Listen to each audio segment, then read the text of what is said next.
उद्धव ठाकरेंनी विधान परिषदेत जावं, संजय राऊतांची आग्रही मागणी.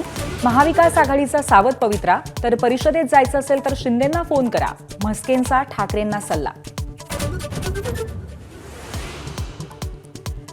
आखाती देशातल्या युद्धामुळे कच्चं तेल $114 प्रति बॅरलवर.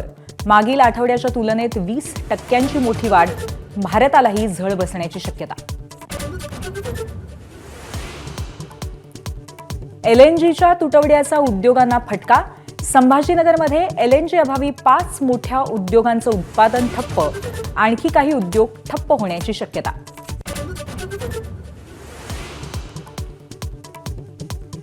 भारत हा नेहमीच शांततेच्या बाजूने. परराष्ट्र मंत्री एस जयशंकर यांचं विधान. भारतीयांची सुरक्षा आमच्यासाठी सर्वोच्च.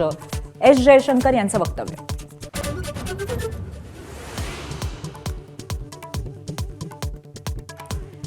इराणचे नवे सर्वोच्च नेते मुस्तफा खामेनी हल्ल्यात जखमी. इराणच्या सरकारी वृत्तवाहिनीची माहिती. कालच मुस्तफा खामेनींची इराणचे सर्वोच्च नेते म्हणून झाली घोषणा. साताऱ्यातल्या नामांकित शाळेच्या हॉस्टेलमध्ये 24 मुलांचा लैंगिक आणि मानसिक छळ. संशयित आरोपीची जामिनावर मुक्तता झाल्यामुळे आश्चर्य.